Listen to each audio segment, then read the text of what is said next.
আসসালামু আলাইকুম। সকলকে শিক্ষাভিত্তিক চ্যানেলে স্বাগতম। আজকে আমরা আলোচনা করব ষান্মাসিক সামষ্টিক মূল্যায়ন 2024-এর ইতিহাস ও সামাজিক বিজ্ঞান থেকে ষষ্ঠ শ্রেণীর ইতিহাস ও সামাজিক বিজ্ঞান নিয়ে প্রশ্নের সমাধান আপনাদের মাঝে তুলে ধরব।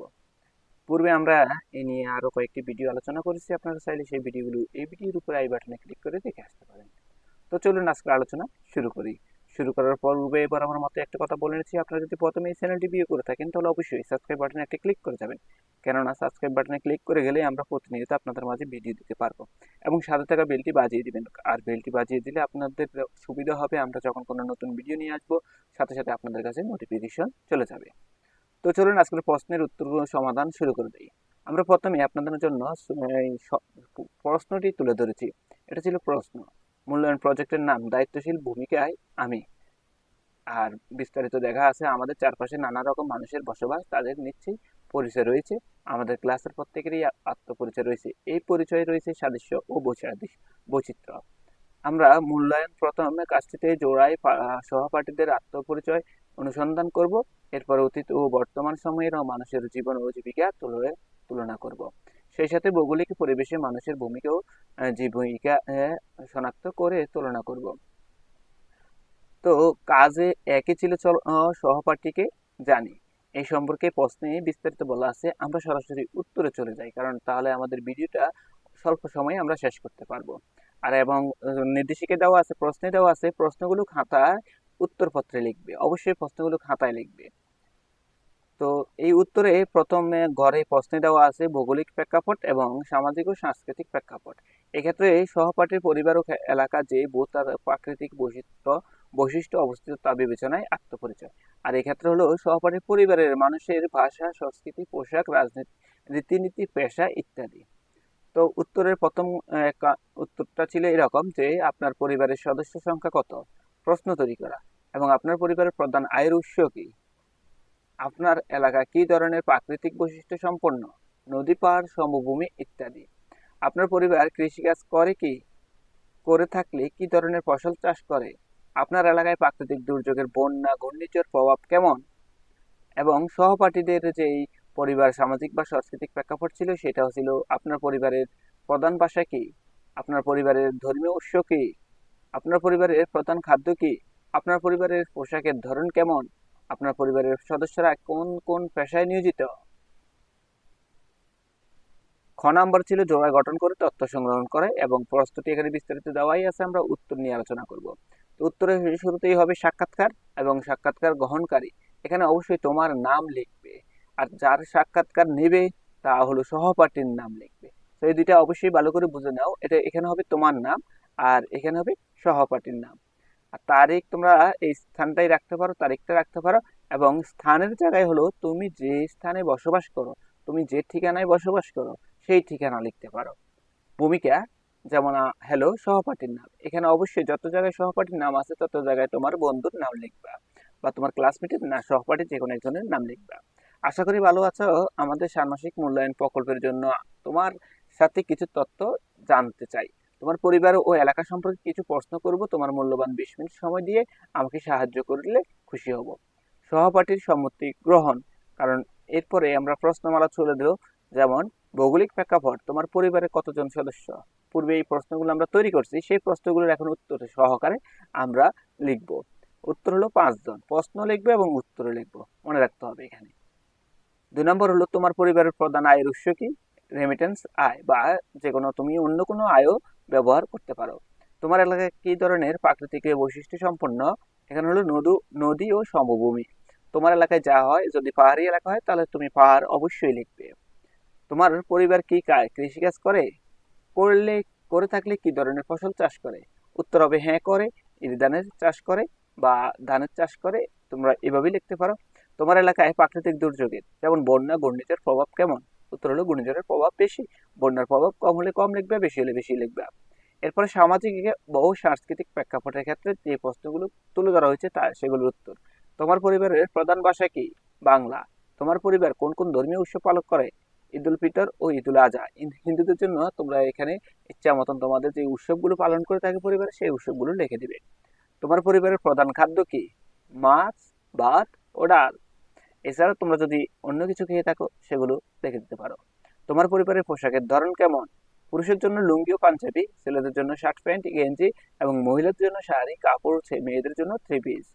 তোমার পরিবারের সদস্যরা কোন কোন পেশায় নিয়োজিত? বয়স্ক পুরুষ কৃষিকাজে এবং মহিলারা গৃহিণী ও কম বয়সী ছেলে মেয়ে পড়াশোনায় বা পড়ালেখায়।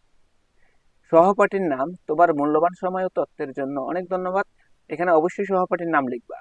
এই তথ্যগুলো আমার প্রকল্পের জন্য অনেক সাহায্য করবে। সহপাঠীর নামটা আমি এখানে নির্দিষ্ট কোনো নাম দেই নাই, তুমি তোমার সহপাঠীর নাম লিখবে, যে কোনো নাম লিখতে পারো। তবে এই ক্ষেত্রে আরো কিছু আমরা বলে নিয়েছি, এই অংশটুকু দেখো তোমাদের উত্তরের বাইরে। এটি নমুনা সাক্ষাৎকার। তোমরা সহপাঠীর উত্তরের উপর নির্ভর করে প্রশ্নগুলো পরিবর্তন করতে পারো, তো এটা অবশ্যই মাথায় রাখবে। এবং গ নাম্বার বলছে তথ্য সাজাই, মানে উক্ত প্রাপ্ত তথ্যকে বিশ্লেষণ করে উপায়ে উপরে উল্লেখিত দুটি প্রেক্ষাপটে সহপাঠীর আত্মপরিচয় বিবরণ লিখি। উত্তর ক্ষেত্রে ভৌগোলিক প্রেক্ষাপট, আমার সহপাঠীর নাম ধরে নিলাম রাহিম, এখানে যে কোনো নাম দিতে পারো। পরিবারের অবস্থা হলো গ্রামের পরিবেশ এবং পরিবারের এলাকা ও ভূ প্রাকৃতিক বৈশিষ্ট্য, এবং তোমার এলাকার নাম, তোমার জেলার নাম দিবা অবশ্যই। এখানে আমি একটা উদাহরণ দিলাম, নারায়ণগঞ্জ জেলার একটি ছোট্ট গ্রাম। এবং ভূ প্রাকৃতিক বৈশিষ্ট্য, গ্রামটি একটি নদীর পাশে অবস্থিত, চারপাশে সবুজ ধান ক্ষেত রয়েছে। বর্ষাকালে নদীর পানি বেড়ে যায়, ফলে জমির উর্বরতা বেড়ে যায়। জীবনযাত্রা, গ্রামবাসী মূলত কৃষিকাজে এবং মৎস্য শিকার করে জীবিকা নির্বাহ করে এবং তাদের প্রধান ফসল ধান এবং বিভিন্ন শাকসবজি। পরিবেশ, এখানে সাধারণত শান্ত পরিবেশের বিরাজমান এবং গ্রামের রাস্তাগুলো কাঁচা এবং রাস্তার বিভিন্ন গাছপালা রয়েছে যা গ্রামের সৌন্দর্য বাড়িয়ে তোলে। ইচ্ছা করলে তুমি অন্য কিছু লিখতে পারো তোমার খেয়াল মতন। সামাজিক ও সাংস্কৃতিক প্রেক্ষাপটের ক্ষেত্রে ভাষা, সহপাঠী পরিবারের প্রধান ভাষা হলো বাংলা। তারা শুদ্ধ ভাষায় কথা বলে এবং সাধারণত আঞ্চলিক ভাষায় মিশ্রণ কম থাকে। সংস্কৃতি, পরিবারের সদস্যরা বিভিন্ন ধর্মীয় ও সাংস্কৃতিক উৎসবে স্বয়ংভাবে অংশগ্রহণ করে, বিশেষ করে পয়লা বৈশাখ, ঈদ উল আজহা এবং দুর্গাপূজা ইত্যাদি পরিবারের সদস্যদের মধ্যে উচ্ছ্বাসের সাথে পালন করে। পোশাক, পুরুষেরা সাধারণত পাঞ্জাবি লুঙ্গি পরিধান করে এবং মহিলারা শাড়ি পরে থাকে। বিশেষ উৎসব অনুষ্ঠানে তারা ঐতিহ্যবাহী পোশাক পরিধান করে। রাজনীতি, রীতিনীতি, পরিবারটির স্থানীয় রীতিনীতি অনুসরণ করে, যেমন বিয়ের সময় গ্রামের প্রচলিত রীতিনীতি যেমন মেনে অনুষ্ঠানে আয়োজন করা হয়। পেশা, পরিবারের প্রধান পেশা হলো কৃষিকাজ। সহপাঠীর আত্মপরিচয় বিবরণ। রাহিমের পরিবার একটি প্রাকৃতিক সুন্দর গ্রামে বসবাস করে, যেখানে নদীর কোলঘেঁষে তারা তাদের জীবনযাপন করে। রাহিমের পরিবার বাংলা ভাষায় কথা বলে এবং তাদের সংস্কৃতি ও রীতিনীতি মেনে চলে। পরিবারের প্রধান পেশা কৃষিকাজ এবং তারা বিভিন্ন ধর্মীয় ও সাংস্কৃতিক উৎসব উদযাপন করে থাকে। পরিবারের সবাই ঐতিহ্যবাহী পোশাক পরিধান করে এবং স্থানীয় রীতিনীতি অনুসরণ করে। রাহিমের পরিবার খুবই সহানুভূতিশীল এবং তারা গ্রামের মানুষের সাথে মিলেমিশে জীবনযাপন করে। তো এরপরের প্রশ্নটি ছিল আমাদের সতীত্ব মূল্যায়ন, মানে পুরো কাজ শেষে আমরা সহপাঠীর কাজে মূল্যায়ন করব, এই জন্য নিচের চকটি খাতায় তুলে ধরবো। তো এই ছিল আমাদের প্রশ্নের চক। আমি এই চকটির উত্তর তোমাদের মাঝে তুলে ধরতেছি। উত্তরটি হলো এরকম যে আমার সহপাঠীর নাম দিলাম রাহিম এবং ইউনিক আইডি বা রোল নাম্বার দিলাম 123 এবং আমার মতামত হ্যাঁ বা নাতে টিক চিহ্ন দিন। এখানে খেয়াল রাখবা, যদি তোমার মতামতে না হয় তাহলে তুমি নাতে টিক চিহ্ন দিবা, যদি হ্যাঁ হয় তাহলে হ্যাঁতে টিক চিহ্ন দিবা।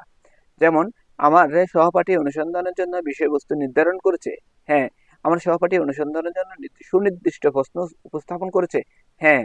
তো এইভাবে সবগুলো টিক চিহ্ন আমরা দিয়ে দিয়েছি। তোমাদের কাছে যদি মনে হয় কোনোটা না, তাহলে সেখানে না দিবে। তো এটা ছিল উত্তর। এরপরে বাড়তি কিছু লিখতে হবে যে আমার সহপাঠী রহিম বা রাহিম তার কাজটি খুবই সুচারুভাবে সম্পন্ন করেছে। সে সুনির্দিষ্টভাবে প্রশ্নমালা তৈরি করেছে এবং সাক্ষাৎকার গ্রহণের জন্য অনুমতি নিয়েছে এবং রাহিম প্রাপ্ত তথ্যগুলোকে যথাযথভাবে বিশ্লেষণ করেছে এবং ভৌগোলিক ও সামাজিক সাংস্কৃতিক প্রেক্ষাপটে তথ্যের বিবরণ দিয়েছে। এর মাধ্যমে দেখা যায় যে রাহিম তার দায়িত্বশীল ভূমিকা যথাযথভাবে পালন করেছে এবং তথ্য সংগ্রহ ও বিশ্লেষণে তারা দক্ষতা প্রদর্শন করেছে। কাজ 2। এতক্ষণ পর্যন্ত আমরা কাজ 1ই সমাধান করেছি। এখন কাজ 2, যে অতীত বর্তমানে সামাজিক অবস্থা। ক নাম্বার, অতীত বর্তমানে মানসিক জীবন জীবিকা সম্পর্কে আমরা উত্তরে চলে যাই। এই ক্ষেত্রে অতীতে বাংলা অঞ্চলের জীবন জীবিকা এবং বর্তমানে বাংলা সহপাঠীর এলাকায়, বর্তমানে আমার সহপাঠীর এলাকা মানুষের জীবন ও জীবিকা। তো এই বিষয়টাই আমরা দেখা যায় তোমাদের জন্য একটি চকে তুলে ধরেছি, তোমরা এই চকটিও দেখে নিতে পারো। এখানে প্রধান পেশা খাদ্যাভ্যাস, বাসস্থান, পরিবহন, শিক্ষা, চিকিৎসা এবং বিনোদন। এই বিষয়ে অতীতে বাংলা অঞ্চলের জীবন ও জীবিকা আর বর্তমানে আমার সহপাঠীর এলাকার মানুষের জীবন ও জীবিকা সুন্দরভাবে তুলে ধরা হয়েছে, তোমরা এখান থেকে দেখে নিবে। এর পরের অংশটি ছিল এলাকায় নদী থাকলে সেখানে জেলেদের বসবাস থাকবে। এভাবে বাংলাদেশের বিভিন্ন বহু প্রাকৃতিক বৈশিষ্ট্য মানুষের জীবন ও জীবিকার ভিন্নতা দেখা যায়। এটা হলো পরের প্রশ্ন। এই প্রশ্নটির উত্তরও আমরা তুলে ধরেছি। দেখো এই প্রশ্নটিতে দেখা হলো নদী অঞ্চল এবং পাহাড়ি অঞ্চল, সমতল অঞ্চল, উপকূলীয় অঞ্চল, উপকূলীয় অঞ্চল, বনাঞ্চল এই বিষয়ে বিস্তারিত লিখে ধরেছি।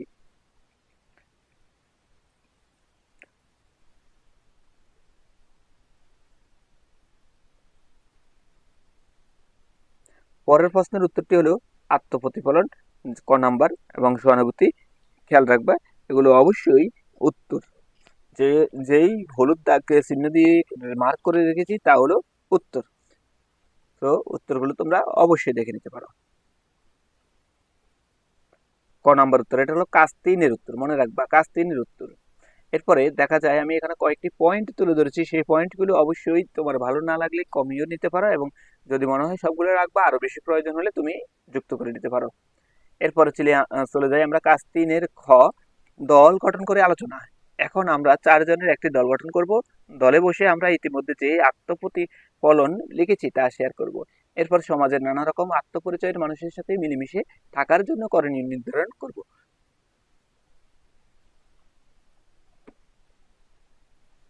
উত্তরে আমরা লিখে নিয়েছি, এটা হলো উত্তর। এই উত্তরটি তোমরা দেখে নিতে পারো। যাকে এখানে 4 জনের একটি দল গঠন করব।